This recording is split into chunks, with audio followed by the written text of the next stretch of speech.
Me pareció bastante, no sé, fascinante, providencial, que justo preparando Daniel 7 para hoy, Rusia invadiera a Ucrania. Me pareció muy interesante, de hecho, y pensar en estas verdades de Daniel 7 a la luz de esa este gran evento histórico que está pasando ahora. Me fue de mucha bendición. Este pasaje es demasiado relevante. Y bueno, yo voy a hacer lo posible de explicárselos. Tiene muchas verdades, está lleno de conceptos teológicos, históricos, que siento que no podré abarcar todo en un sermón. Pero bueno, vamos a hacer lo posible de desmenuzar el pasaje y entender qué es lo que el Señor tenía para un pueblo sufriente, un pueblo bajo un rey o en las manos de reyes crueles y malvados. ¿Qué es lo que tenía el Señor? Vamos a comenzar leyendo igual Daniel capítulo 7. Daniel 7, versículos 1 al 14.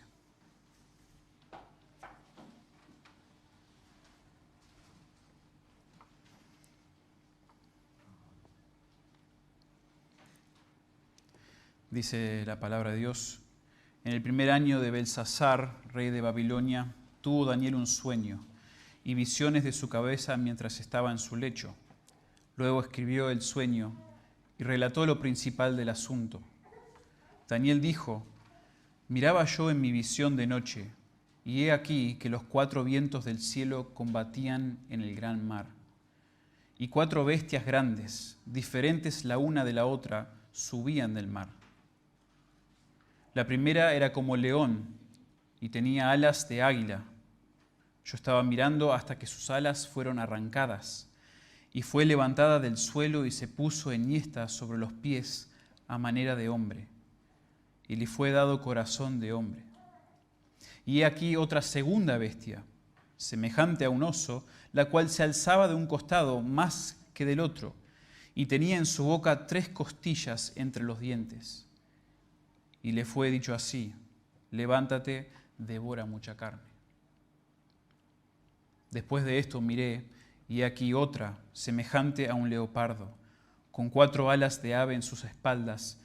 Tenía también esta bestia 4 cabezas, y le fue dado dominio. Después de esto miraba yo en las visiones de la noche, y he aquí la 4ª bestia, espantosa y terrible y en gran manera fuerte, la cual tenía unos dientes grandes de hierro. Devoraba y desmenuzaba, y las sobras hollaba con sus pies, y era muy diferente de todas las bestias que vi antes de ella, y tenía 10 cuernos. Mientras yo contemplaba los cuernos, he aquí que otro cuerno pequeño salía entre ellos, y delante de él fueron arrancados 3 cuernos de los primeros. Y he aquí que este cuerno tenía ojos como de hombre, y una boca que hablaba grandes cosas. Estuve mirando hasta que fueron puestos tronos, y se sentó un anciano de días, cuyo vestido era blanco como la nieve, y el pelo de su cabeza como lana limpia. Su trono llama de fuego, y las ruedas del mismo fuego ardiente. Un río de fuego procedía y salía de delante de él. Millares de millares le servían, y millones de millones asistían delante de él. El juez se sentó, y los libros fueron abiertos. Yo entonces miraba a causa del sonido de las grandes palabras que hablaba el cuerno. Miraba hasta que mataron a la bestia, y su cuerpo fue destrozado y entregado para ser quemado en el fuego. Habían también quitado a las otras bestias su dominio, pero les había sido prolongada la vida hasta cierto tiempo. Miraba yo en la visión de la noche, y he aquí con las nubes del cielo venía uno como un hijo de hombre, que vino hasta el anciano de días, y le hicieron acercarse delante de él, y le fue dado dominio, gloria y reino, para que todos los pueblos, naciones y lenguas le sirvieran. Su dominio es dominio eterno, que nunca pasará, y su reino uno que no será destruido. El jueves, más o menos a la madrugada, fue cuando Rusia invadió a Ucrania. Inmediatamente empezaron a aparecer todas las explicaciones de por qué Vladimir Putin había tomado esta decisión. Y no solamente las explicaciones eran muchas, sino también las justificaciones que se debatían por qué lo habrá hecho. Pero la realidad histórica es que no ha habido una invasión como esta, piensen esto, desde la Segunda Guerra Mundial. No ha habido una invasión como la que acaba de ocurrir el jueves, desde la Segunda Guerra Mundial. La realidad moral es que nada justifica una invasión como esta. Ahora, yo no estoy acá para hablar de política, pero bíblicamente entendemos que hay un orgullo tremendo detrás de las invasiones mundiales. Un autor y teólogo que habla mucho en cuanto a eventos contemporáneos y de la cosmovisión bíblica, Albert Mohler, dice: una de las grandes lecciones de la guerra para el cristiano es que no es solamente causada por agresión, sino también por soberbia, orgullo y atrevimiento. Y no solamente la realidad histórica, la realidad moral, pero la realidad social es tremenda para un evento como este. Este acto de orgullo y de poder trae gran temor, ansiedad e incertidumbre sobre los pueblos de las naciones involucradas y en todo el mundo. Piensen ustedes que en las últimas noches miles, si no millones de personas no han podido dormir la noche, mientras que nosotros acostábamos a nuestros nenes en paz, acá. Tremendo. Y obviamente damos gracias a Dios que en Cristo hay esperanza. Para el creyente hay tremenda esperanza. Para el creyente ucraniano, para el ruso, para todos los demás.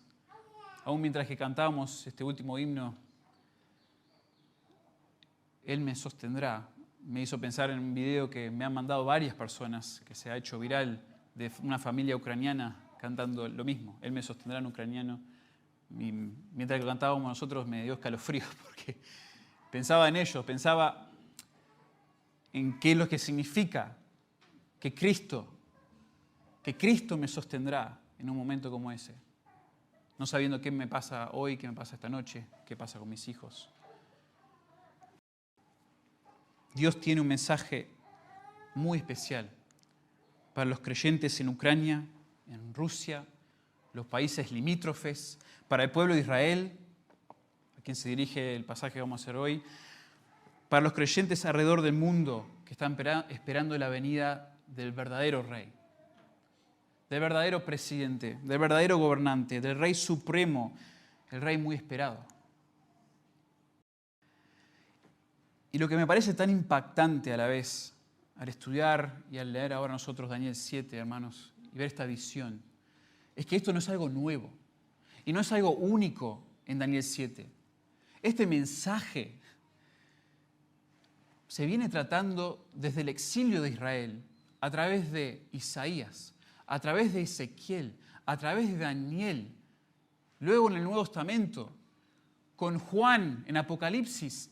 Todos en un momento ven una visión o ven aspectos de una visión, lo cual los teólogos, autores dicen que es la misma visión, pero de diferentes ángulos y describiendo diferentes propósitos, pero es una visión sobre el Mesías, sobre el verdadero rey, sobre aquel que finalmente va a dar a su pueblo judío, ucraniano, ruso, argentino, su pueblo le va a dar liberación, victoria, paz finalmente.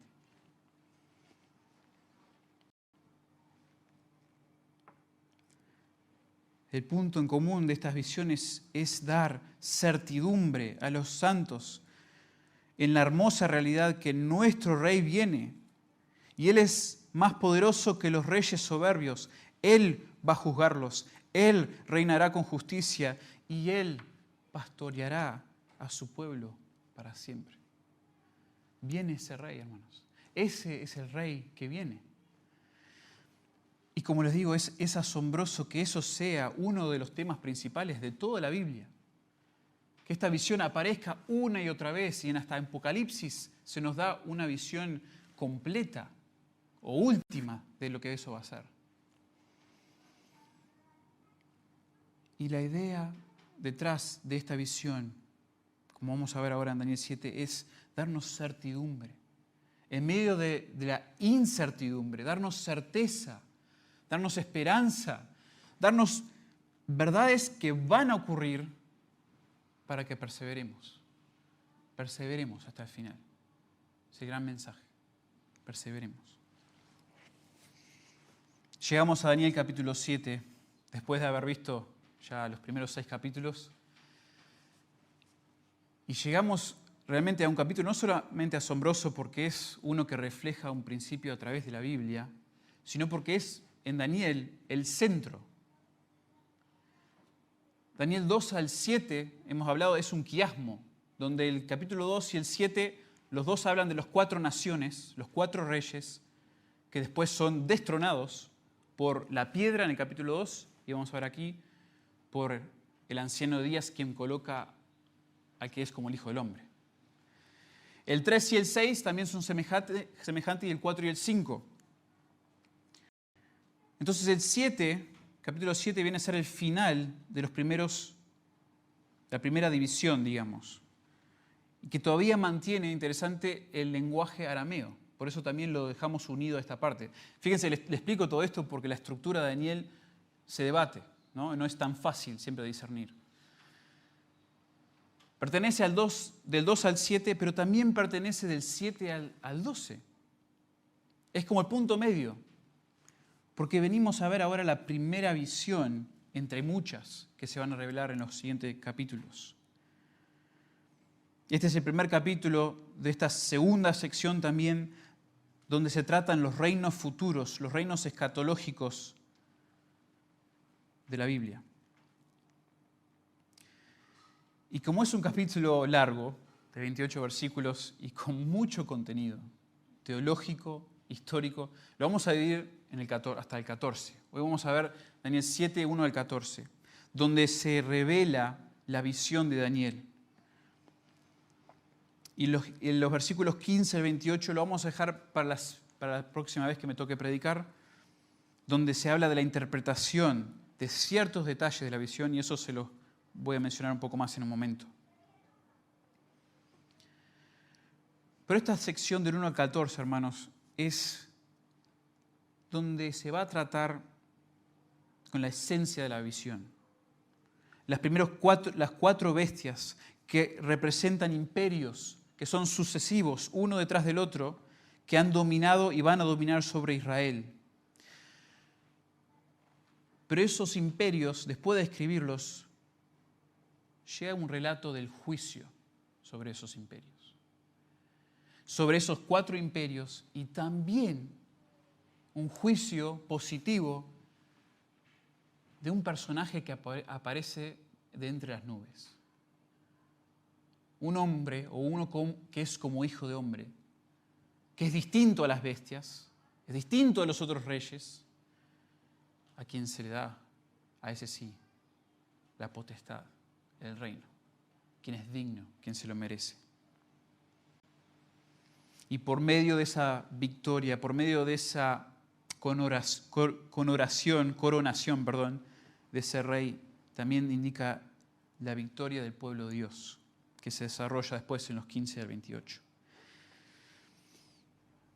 Entonces, esta mañana, hermanos, viendo versículos 1 al 14, vamos a ver la razón por la que los creyentes alrededor del mundo pueden perseverar en las circunstancias más adversas y crueles imaginables. Este es un llamado a perseverar y se basa en la certeza de que los reyes terribles de la historia serán derrotados y destronados por el Mesías muy esperado. Yo no sé cuán fácil es para ustedes pensar en términos de reinos, imperios, parece tan extraño a nosotros, donde vivimos una cierta democracia, cierto país donde hay posibilidad de votar, hay posibilidad de actuar dentro del gobierno como un individuo. Pero pónganse en los pies de ese pueblo judío y quizás de alguna manera en el pueblo ucraniano o ruso, quien sea, creyentes, ¿no?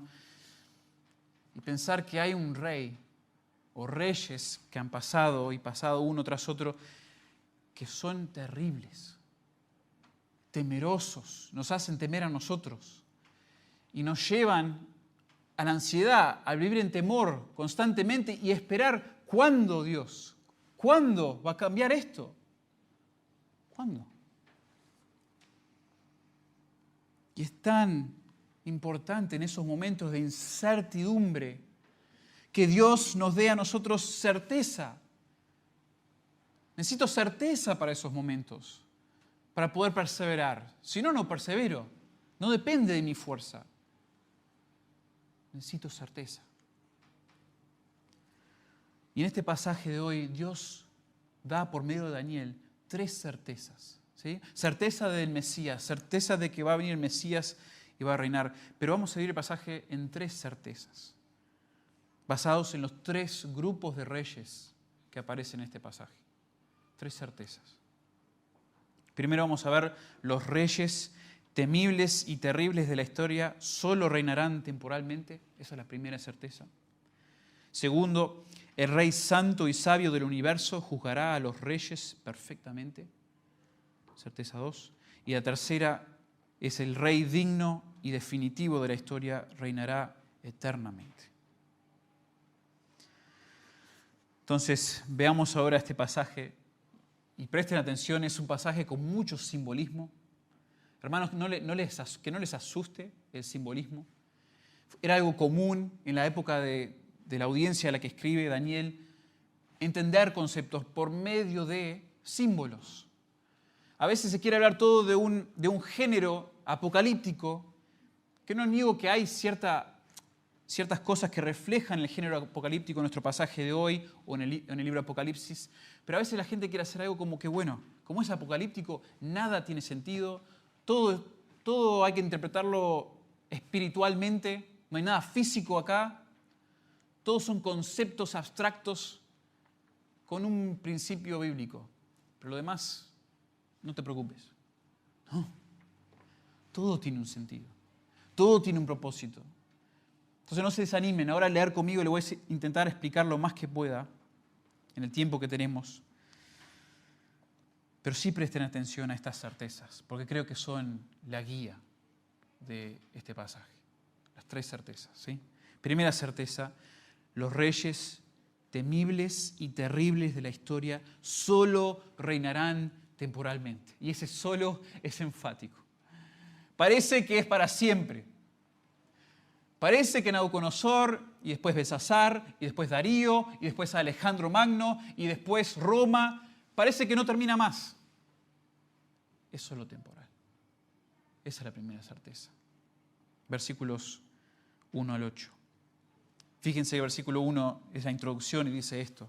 En el primer año de Belsasar, rey de Babilonia, tuvo Daniel un sueño y visiones de su cabeza mientras estaba en su lecho. Luego escribió el sueño y relató lo principal del asunto. No es un detalle menor que este sueño le aparece a Daniel en el primer año de Belsasar, el primer año del último rey de Babilonia. La sucesión de los imperios era inminente. Y obvio que esto no era cualquier sueño. El sueño que se le da a Daniel es uno controlado por Dios para revelar la verdad de las naciones a Daniel y al pueblo de Israel. Entonces, a mí me parece muy, muy práctico que se revele el sueño de Daniel en este momento. ¿Por qué?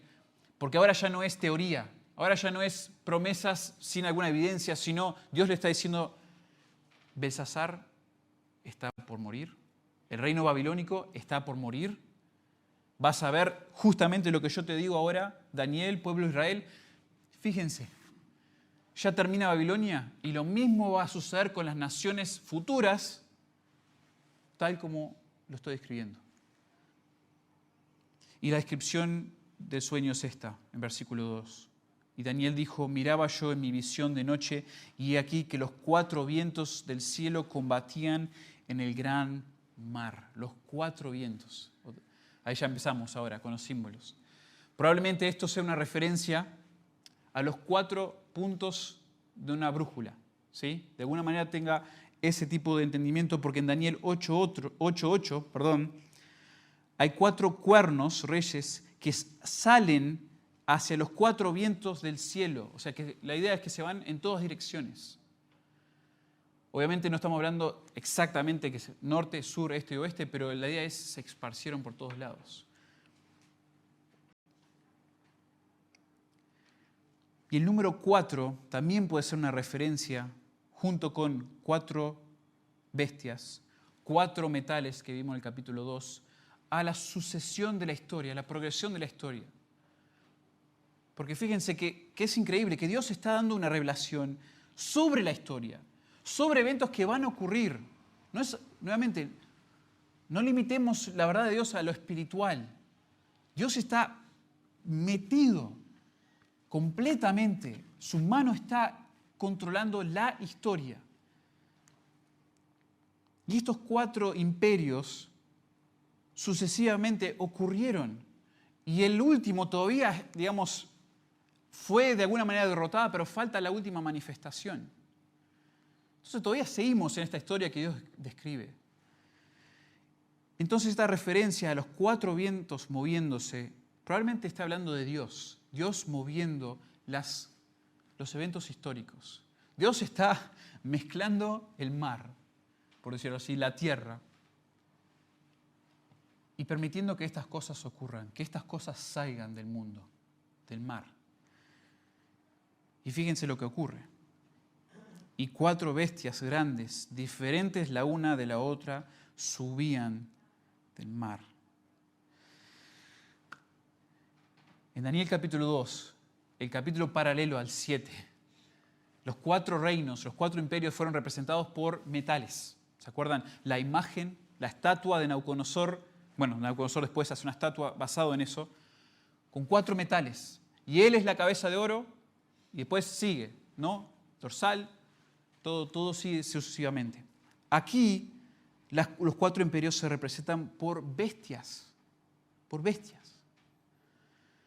Y vale la pena destacar que las bestias de alguna manera resaltan, como dice en el versículo 17 del capítulo 7, estas 4 grandes bestias son 4 reyes que se levantarán en la tierra. Imperios equivalen a sus reyes, reyes equivalen a sus imperios. Y eso es algo importante destacar, porque aquí en este pasaje se va a resaltar los reyes en contraste al último rey, al Rey Supremo. ¿Sí? Va a tener más sentido en un momento. En el capítulo 2, los imperios eran metales y la explicación va de mayor en valor, o sea, el oro tiene más valor que la plata más que el bronce. ¿Sí? El valor del de más arriba, del primero que se describe, es mayor al último. Pero en este pasaje, el orden parece ser lo opuesto. Las bestias resaltan la ferocidad, la maldad con la que se expresan estos imperios. Y no necesariamente el de Nabucodonosor es menos que el de los medos persas o el de Grecia, como vamos a ver, pero sí todos estos son menores a la última bestia. La última bestia, la 4ª, es tremenda, terrible. Dice el pasaje que eran bestias que subían del mar. Las bestias que subían del mar. Fíjense también en el 17 menciona que ellos salen de la tierra. Entonces a veces hay controversia. ¿Por qué dice que salen del mar? Y después en el 17 dice que se levantarán en la tierra. No es contradictorio esto. Al describirnos que salen del mar solo está resaltando el caos que está ocurriendo y de dónde salen estas bestias. Pero a la vez, al resaltar también el 17 que son de la tierra, resalta su humanidad. Estos reyes no son demonios, no es Satanás mismo, son reyes, son humanos. Y eso va a ser importante a medida que avanzamos en el pasaje. Y después se empieza a escribir las 4 bestias. Y hermanos, espero que aguanten conmigo esta sección donde le voy a explicar un poco cada bestia, ya que nos gusta exponer, explicar el texto. A veces tocan estos pasajes que tienen muchos detalles. Voy a intentar ser resumido, pero aguanten, porque tiene relevancia, tiene importancia.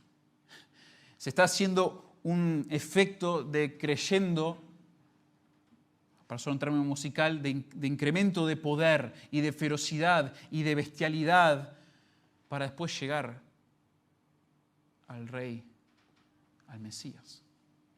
Entonces aguanten un momento. El primero dice, el versículo 4, la primera bestia era como león y tenía alas de águila. Yo estaba mirando hasta que sus alas fueron arrancadas y fue levantada del suelo y se puso enhiesta sobre los pies a manera de hombre y le fue dado corazón de hombre. En el capítulo 2, Babilonia, lo cual se refiere a esta primera bestia, era la cabeza de oro, era el metal más hermoso. Era un reino majestuoso el de Babilonia. En el capítulo 7, Babilonia es el rey de las bestias, es el león. Y es también el rey de las aves, es el águila. Entonces, la claridad con la que vemos que esto es Babilonia viene de todos los otros pasajes en el Antiguo Testamento que hablan de Babilonia como león, como águila. Y es interesante aún detalles arqueológicos, históricos, que nos explican o que nos hacen ver, Babilonia era considerado un imperio de leones. Parece que la entrada a la ciudad de Babilonia, después de cierta puerta importante, habían 120 leones en la procesión, todas hechas con ladrillo satinado. Es un imperio increíble, majestuoso, feroz, de alguna manera. Pero la visión de Daniel nos dice que a esa bestia terrible, majestuosa, se le arrancaron las alas. Las alas del águila simbolizan su orgullo, simbolizan su poder. Y al decir que se le fueron arrancadas, no creo que es muy difícil interpretar a quién se está refiriendo esto. Vimos en Daniel capítulo 4, Nabucodonosor, después de enorgullecerse, Dios lo humilla, lo transforma en bestia.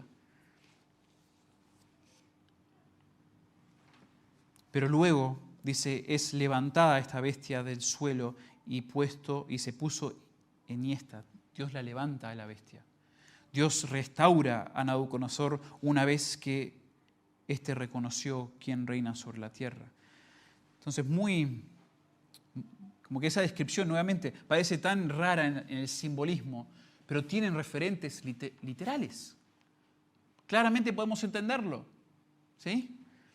Seguimos a la segunda bestia, versículo 5. Y aquí otra segunda bestia, semejante a un oso, la cual se alzaba de un costado más que del otro y tenía en su boca 3 costillas entre los dientes y le fue dicho así, levántate, devora mucha carne. Ahora también, pienso que no tengo acá mucha información para, si quieren algún día que les defienda por qué claramente es el imperio medo-persa y no solamente el imperio medo y después el persa, la bestia 3. Hay debates, mucho debate sobre esto, lamentablemente, pero este se refiere al imperio medo-persa. Y no sabemos exactamente por qué se le describe a este imperio como un oso, que seguramente tiene un aspecto de ferocidad, ni hablar, y de poder. Pero el contexto de la visión enfatiza el apetito de esta bestia, el apetito. Las historias nos cuentan que los persas fueron un imperio que no se satisfacían con su dominio. Tenían un gran apetito para conquistar y esto llevó a mucho conflicto con otros imperios, especialmente con Grecia. Y increíblemente puede ser que Daniel, cuando ve las 3 costillas en la boca del oso, se está refiriendo a 3 batallas esenciales, cruciales, que tuvo el imperio medo-persa, que afirmaron la conquista, y el poder de este gran imperio. Qué increíble estos detalles que le está dando Dios a Daniel sobre los imperios que no habían todavía sucedido. Después la tercera bestia, dice el versículo 6, después de esto miré y aquí otra, semejante a un leopardo, con 4 alas de ave en sus espaldas. Tenía también esta bestia 4 cabezas y le fue dado dominio. Tenemos a Babilonia. Babilonia es conquistada por los medo-persas. Y los medo-persas luego son conquistados por los griegos. Y esta bestia no es difícil, conociendo ahora la historia, ver que se está refiriendo a Alejandro Magno y a los reinos helenistas que resultaron de la división del imperio. Fíjense esos detalles, las 4 cabezas que tiene son la división entre 4 generales. Y el hecho de que se habla de este imperio como un leopardo resalta la ferocidad, pero resalta también la velocidad con la que conquistaba Alejandro Magno. Era algo que aún los historiadores seculares de hoy resaltan, que los movimientos militares de Alejandro Magno eran increíbles. Era muy rápido, muy ligero. En 3 o 4 años máximo, Alejandro conquistó todo Persia, un imperio que tomó siglos en construir. Tremendo. Y luego de eso, el imperio se divide en 4 partes por los 4 generales que se estaban peleando por el imperio de Alejandro. No vivió por mucho tiempo Alejandro, falleció a los 33 años de edad. Fíjense, hizo todo eso en menos de 30 años de edad. Yo no puedo controlar a mis nenes, fue a conquistar a un imperio a los 30 años. Tremendo. Y luego llegamos a la 4ª bestia. A la 4ª bestia, versículos 7 y 8, que hay una descripción aquí más larga. Y esta bestia sí es superior a las demás. Las anteriores quizás unas se destacan en ciertas características, atributos, otras en otras, pero acá claramente hay un rango superior en la bestia. Después de esto, dice Daniel, miraba yo en las visiones de la noche y he aquí la 4ª bestia. Y fíjense que no dice como un león, como un oso, como un leopardo, nada. Ni se pone a comparar con una bestia que se conoce, porque es indescriptible esta bestia.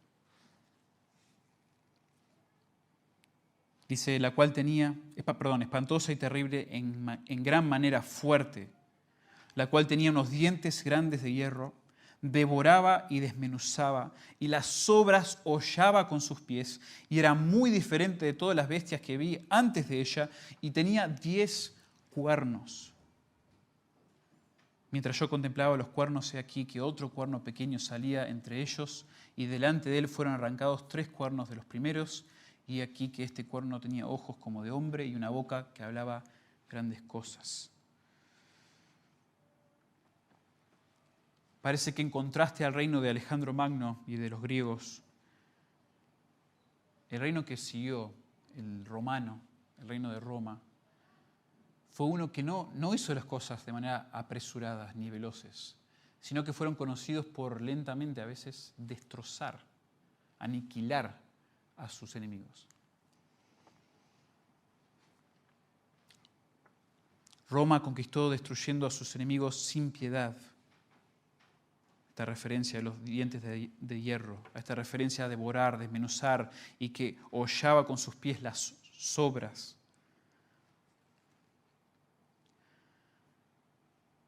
Esta bestia es espantosa, terrible, gran manera fuerte. No hay animal lo suficientemente feroz para describir este reino. Pero algo que también es distinto en esta descripción de esta 4ª bestia es que se nos revela que esta bestia también tiene como etapas o fases. Porque no es solamente la bestia que se nos revela, sino también que tiene cuernos. Y después, no solamente son esos cuernos iniciales, sino se destaca después otro cuerno. Y esto es significante. Aunque algunos lo quieran negar y quieran decir, no, bueno, es todo simbólico, no significa nada, cuidado con eso.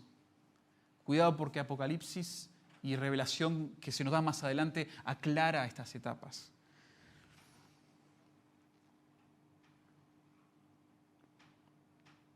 En la segunda mitad del capítulo, en los versículos 15 al 28, veremos que los 10 cuernos aparecen después de la cuarta bestia y el último cuerno surge después de las 10. ¿Y qué son esos cuernos? ¿De qué se tratan? Bueno, en la Biblia los cuernos simbolizan poder, simbolizan autoridad, simbolizan a reyes. Y los cuernos aquí en Daniel 7 representan cada uno a un rey. Y el cuerno pequeño que arranca a los otros 3 cuernos está hablando de un rey feroz, un rey que hace que todos los reyes anteriores, que aún la bestia misma a la cual representa, sean nada en comparación. Y él va a derrocar violentamente con su fuerza militar a los reyes anteriores. Y fíjense que se da una pequeña descripción, y lo vamos a ver más en la siguiente sección, porque Daniel, o Dios, escoge revelar a Daniel más acerca de este último cuerno en los siguientes versículos. Pero se da una pequeña descripción de los ojos y de la boca de este cuerno, resaltando el orgullo, la soberbia que tiene este cuerno. Este personaje en la historia es la representación máxima de todos los reyes y poderes anteriores que han querido derrocar la autoridad exclusiva de Dios. Este va a ser como el máximo. Va a ser la persona que más demuestra ese deseo por derrocar a Dios. Y la gran pregunta del pasaje que queda leyendo esos 8 versículos es: ¿qué rey, quién podrá competir con tanto poder y con tanta ferocidad? Increíble que se nos viene dando estas descripciones de las bestias y una tras otra parece ser más terrible que la anterior y la última. Y ese va a ser el rey, ese va a ser el dominio sobre el pueblo de Dios. Bajo estos reyes vamos a estar, Dios.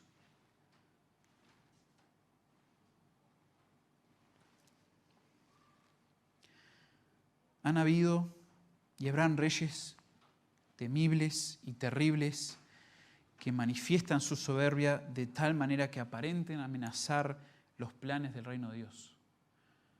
Nosotros no lo vivimos en este momento. Yo no lo he vivido. Pero yo me imagino que algunos creyentes aún ahora mismo en Ucrania, en Rusia, en países limítrofes, están sintiendo tanto peso de lo que acaba de ocurrir, de la invasión, de las muertes, de la inseguridad, que quizás estén cuestionando si acá algo se está interrumpiendo el plan de Dios. Pero algo que sabemos con certeza es que estos reyes, estos reinos terribles, tendrán su fin. Tendrán su fin. Porque aún para Daniel que escucha esto y la audiencia original que lo escucha, si ya no habrá pasado cuando se escribe, cuando ellos lo leen, estaba a punto de pasar, ya un rey ya estaba casi aniquilado. Ya Nabucodonosor, Belsasar, ya casi estaban fuera. Y seguramente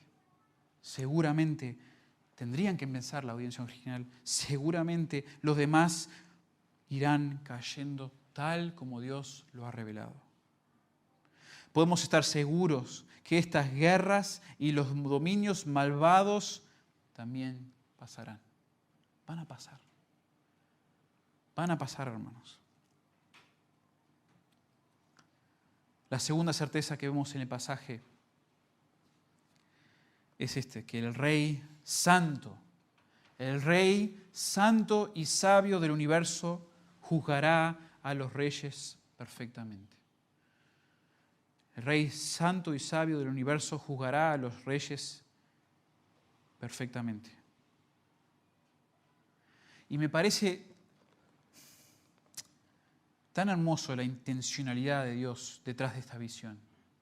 De dar estos reyes feroces, de describirlos de esta manera y dejarte pensando, ya está. Ya, ¿qué vamos a hacer? No hay nada para hacer. Parecen imparables hasta el momento y que van a seguir siendo imparables. Pero el pasaje cambia de escena. De sentirte que estás ahí en el medio de bestias feroces que te están por devorar, a una escena donde esas bestias son uno más. Donde el Rey de Reyes, donde el Anciano de Días, el Creador del universo, el Eterno, el que siempre ha sido, Él está sentado en un trono y Él juzga qué reino permanece y cuál no.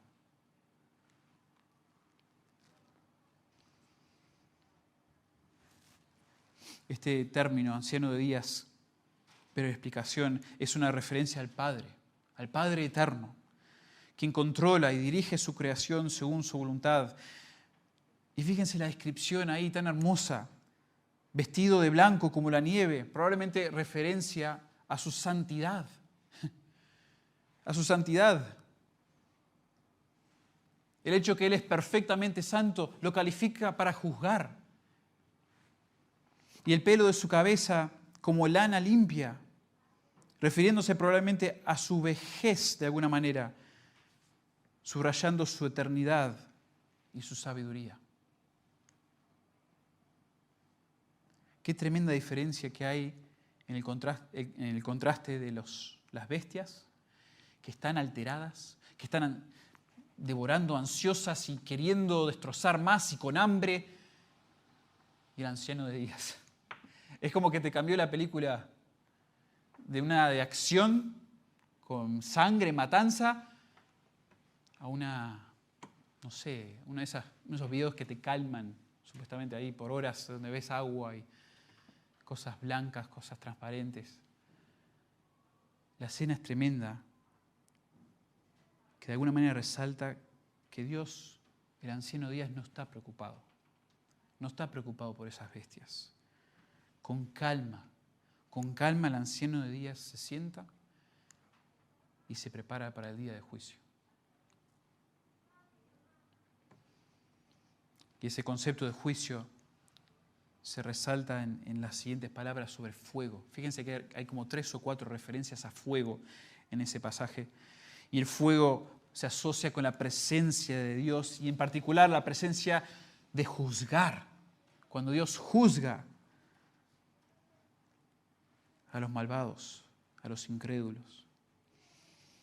Y si ustedes se van imaginando toda esta escena, el Anciano de Días sentado en su trono, con otros tronos alrededor, otros de alguna manera viendo el juicio del Anciano de Días, y ven la descripción de fuego a su alrededor, y después millares de millares, miles de miles a su alrededor, un ejército, una audiencia y un ejército que ninguna bestia tuvo, ningún rey malvado tendrá. Este no puede ser derrocado. Este Anciano de Días fue, es y siempre será. Y nadie lo va a derrotar. Y dice que los libros fueron abiertos delante de él. Hay muchos libros que aparecen en las Escrituras. Libros donde se encuentran los nombres de los justos. Libros que tratan con propiedades, con las potestades. Estos libros parecen reflejar lo que vemos en Apocalipsis 20, donde las obras malvadas de los incrédulos, de los malignos, están escritas y son la evidencia que van a estar en su contra cuando estén frente al gran trono blanco.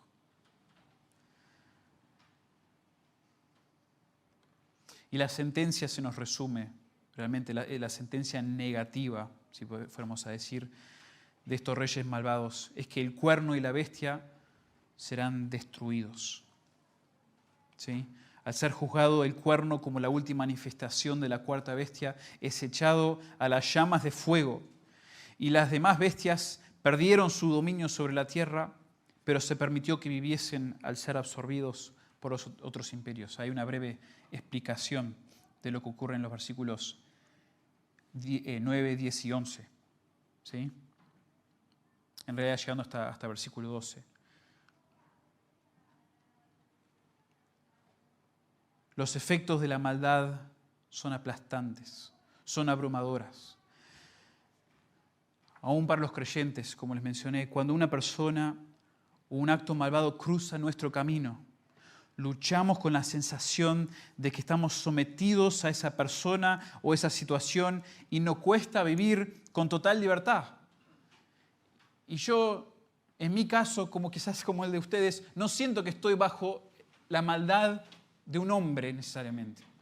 Como que me tiene ahí sometido. Aunque de alguna manera sufrimos por hombres malvados, sí. Pero no de la manera que describe este pasaje. No como están sufriendo otros. Pero sí cuando me entrego a la maldad en mi corazón. Cuando la maldad de otros me afecta. A veces es tanto esa maldad que vivo preso. Vivo con la ansiedad, con el temor de que no soy libre de hacer lo que yo quiero hacer.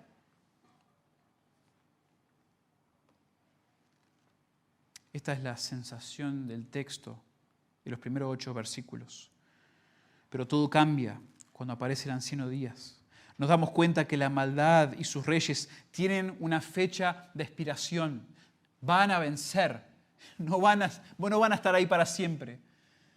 Es un punto muy importante este pasaje. Van a ser vencidos. Y el efecto del pecado llegará a su fin. Porque Dios es el Rey supremo del universo, quien juzga toda maldad. Hermanos, tengamos esto en mente. Nosotros, creyentes alrededor del mundo, quizás hasta conocen a alguien que vive en Ucrania, quizás están sufriendo estas cosas. Tengamos esta segunda certeza en mente. El Rey santo y sabio, el Padre santo y sabio del universo, juzgará perfectamente a los reyes malvados de la tierra. Él sí va a ser justo. Él no va a ser corrupto. Él no va a trastornar las cosas para beneficiarse a sí mismo. Él es limpio, puro, justo. Y va a juzgar. Va a suceder.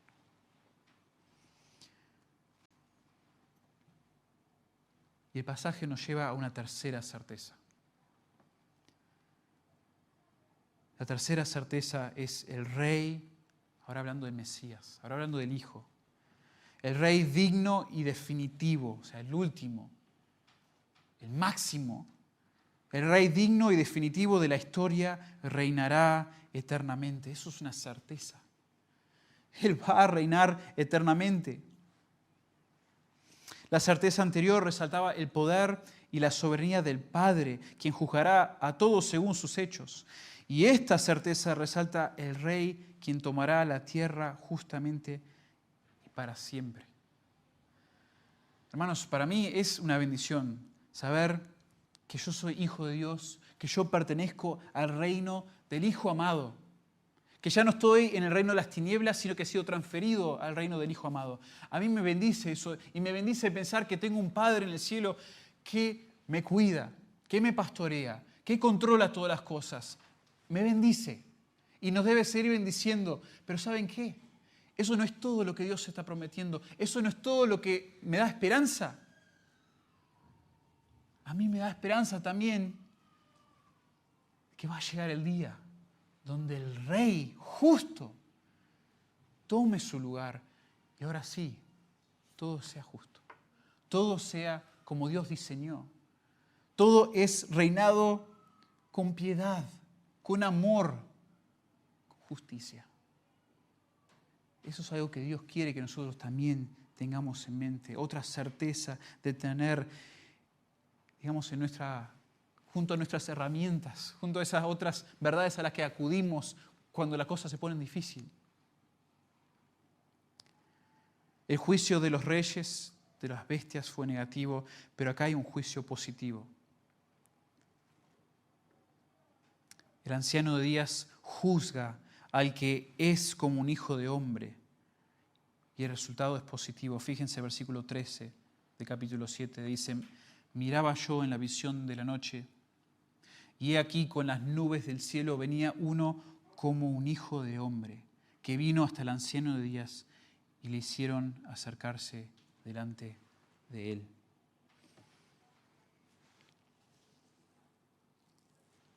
¿Por qué? ¿Por qué es distinto el juicio para aquel que es como un hijo de hombre, que para las bestias? El texto no nos dice mucho. No nos resalta exactamente por qué. O sea, nos da algunas inferencias, algunas implicaciones. Pero se nos revela más de eso en Apocalipsis después, o en el Nuevo Testamento en general. Pero sí se detallan algunas cosas aquí, y más que nada tiene que ver con la esencia de esa persona que aparece, con su esencia. ¿Quién es?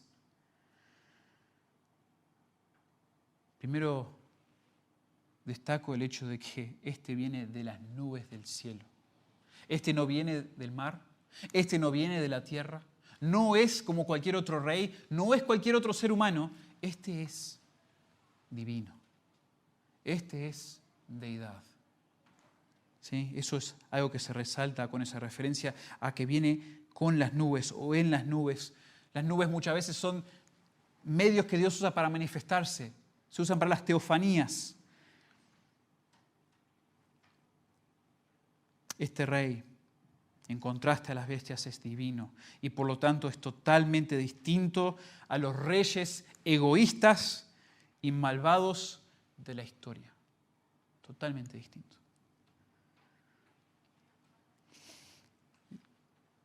Y ahora intentar entender qué quiere decir, por qué lo describe Dios a este Mesías, a este rey divino, que es como un hijo de hombre. ¿Por qué no le da un título? ¿Por qué da una mera descripción? Bueno, se viene describiendo a las bestias con descripciones, comparaciones. Pero este es como un hijo de hombre. Y de manera obvia quizás podremos resaltar que eso habla de su apariencia. Parece humano. No parece un ángel. No parece un ser celestial. Parece humano. Y eso es algo importante destacar.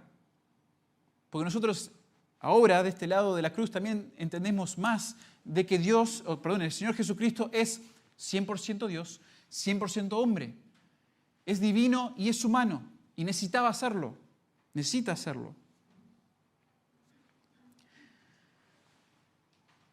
Pero esto entra a un tema hermoso que conecta ideas de la Biblia, de las Escrituras.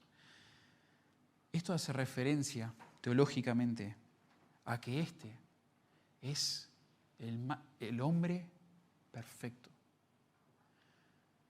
Recuerdan en Génesis, el ser humano, el hombre y la mujer son hechos a la imagen de Dios y ellos son personas que poseen la imagen de Dios. ¿Sí?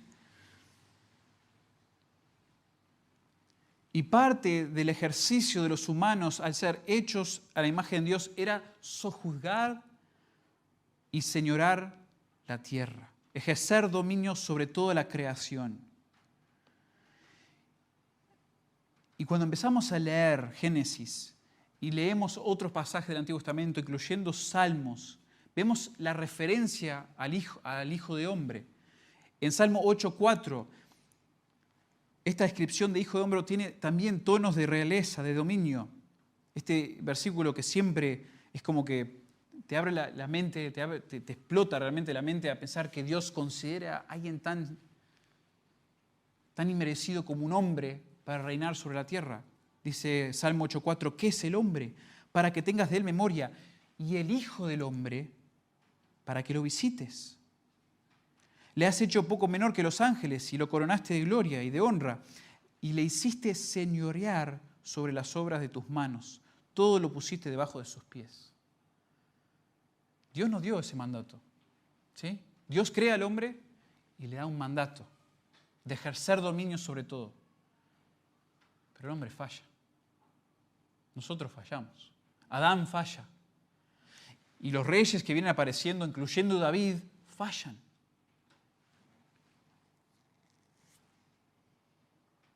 Pero lo que está diciendo aquí, y los comentaristas, teólogos apoyan esto, es que acá se está diciendo, este es la imagen perfecta de Dios. Este es como el Hijo del Hombre, pero es el supremo Hijo de Hombre. El supremo Hijo de Hombre. Es la imagen perfecta de Dios.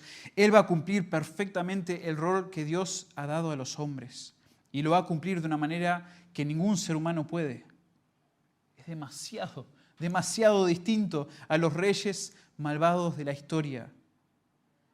Él es el portador perfecto de la imagen de Dios. Él es el nuevo Adán.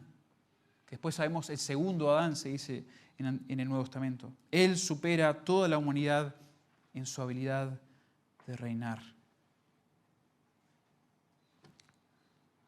Y porque Él es así, y porque Él es perfecto, y porque Él es justo, y porque Él reina como se debe reinar, a Él se le da, dice el versículo 12, se le dará dominio, gloria y reino, para que todos los pueblos, naciones y lenguas le sirvieran.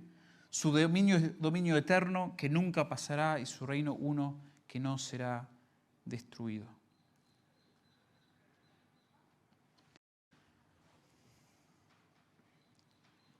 Noten que la autoridad, estas palabras que se hablan de darle a esta persona que es como hijo de hombre, son las cosas que Dios el Padre mismo posee. Únicamente posee. No son de otros reyes.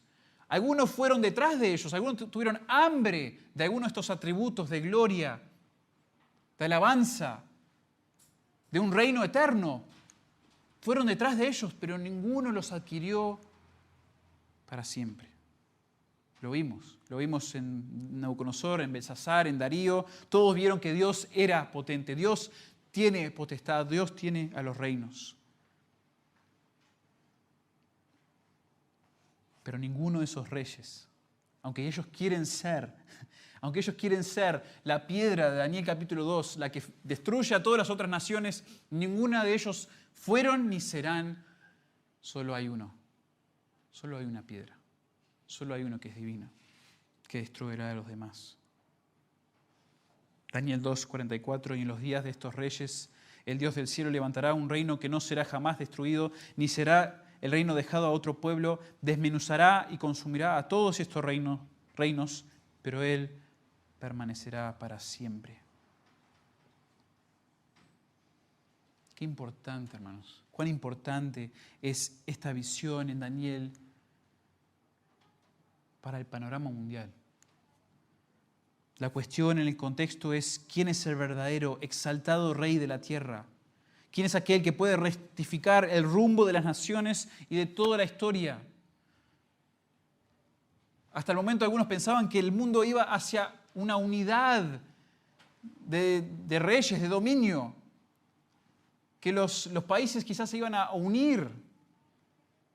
Que bueno, eso tiene implicaciones para el futuro también, que la Biblia quizás nos da alguna insinuación. Pero nuevamente, un rey, presidente, gobernante, por razones egoístas, se dividió. Quiere exaltarse. Pero Daniel 7 nos revela que ese poder está reservado para un solo individuo de toda la historia, el Hijo de Hombre. El dominio de aquel rey quien el anciano de días ha determinado como digno y justo será hermoso y un placer de ver. Qué tremendo que va a ser. Qué certeza más preciosa para tener en mente ante la aflicción. Un reino que nunca acaba, de un rey que nunca te fallará y que nunca te dejará.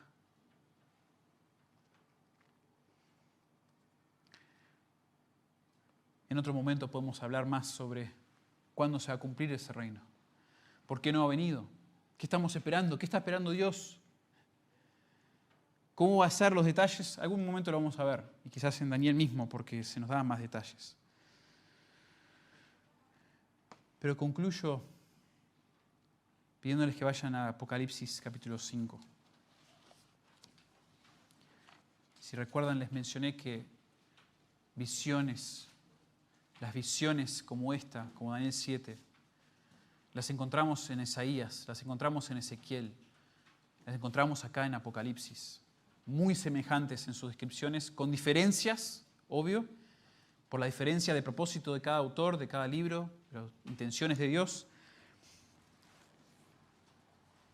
Pero en Daniel 4 y 5 aparece de nuevo la visión a Juan, un creyente del Nuevo Testamento, muchos años después de Daniel. Y la explicación o la revelación es muy semejante a la de Daniel.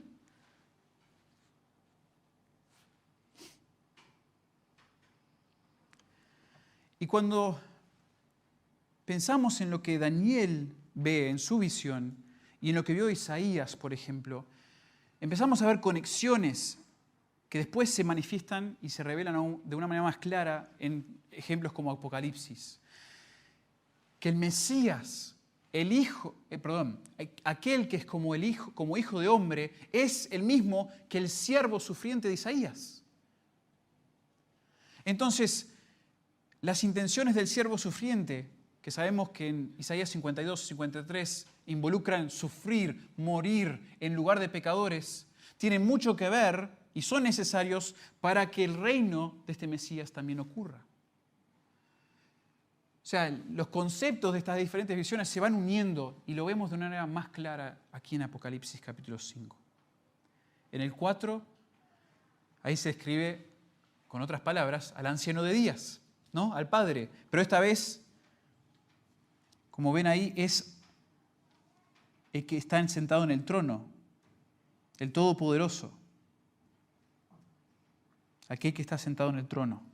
Y en el 5, el Cordero es quien aparece ante aquel que está sentado en el trono.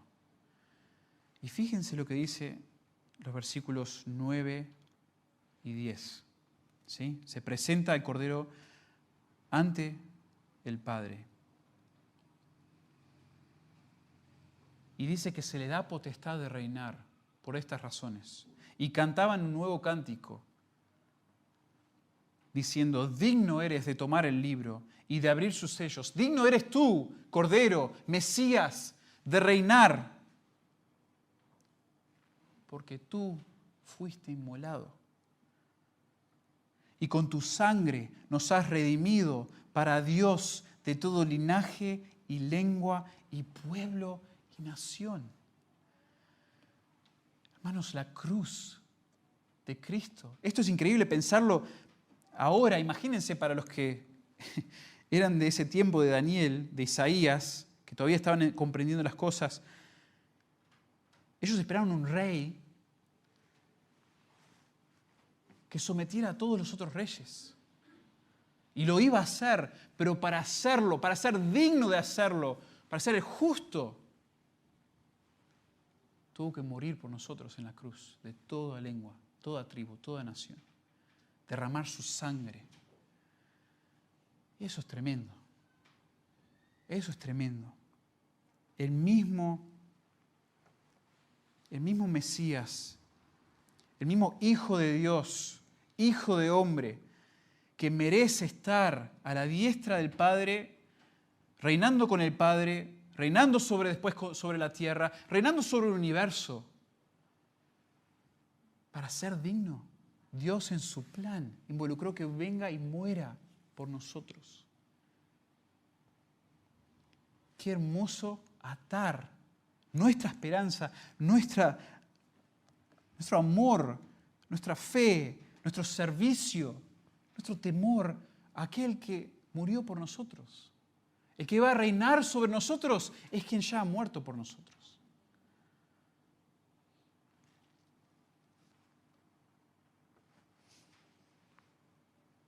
Cristo ya cumplió con la primera promesa de Isaías, el Mesías, quien tomó el lugar de muchos y fue quebrantado por nosotros.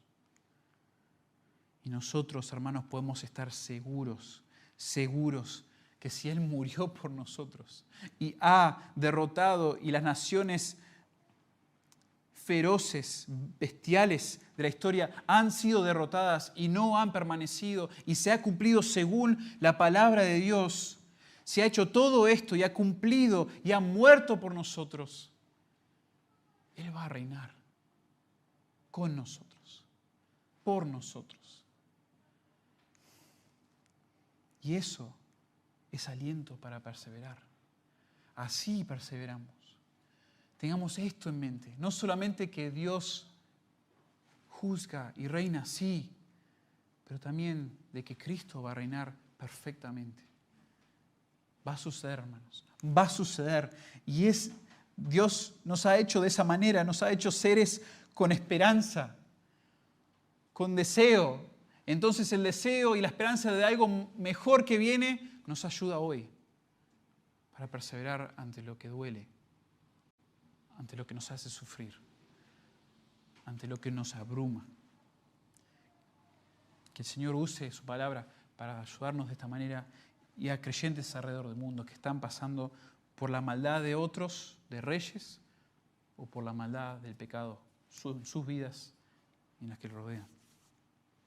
Señor, te damos gracias por la palabra que es viva y eficaz y suficiente. Que, Padre, aún una visión, la cual nosotros no tenemos hoy, dada a un profeta, el cual nosotros no somos hoy tampoco, para una nación que ya realmente no existe en la esencia con la que vos la creaste ni con la intención. Todo este mensaje que diste a tu pueblo, Israel, tiene tanta relevancia para nosotros. Tantas promesas, tantas verdades de las cuales nosotros podemos aprender, crecer, Señor, ser fortalecidos y basados en ellas perseverar con la certeza, la misma certeza que tuvieron ellos, que podían tener ellos en el mismo Dios, nosotros la podemos tener hoy. Dios, tú no has cambiado, tú eres eterno, tú eres santo, tú eres justo. Y tus promesas, Señor, serán las mismas para siempre. Ayúdanos a aferrarnos, a atesorar esas verdades, a sentirnos como que somos súbditos del anciano de días, del Rey de reyes, del Señor de señores, y que no hay ningún rey sobre nosotros, no hay ningún poder. Satanás, los demonios no están controlándonos y tampoco nuestro propio pecado nos esclaviza. Somos libres porque somos tuyos. Ayúdanos a vivir de tal manera, ayúdanos a perseverar en obediencia a tu palabra. En el nombre de Jesús oramos. Amén.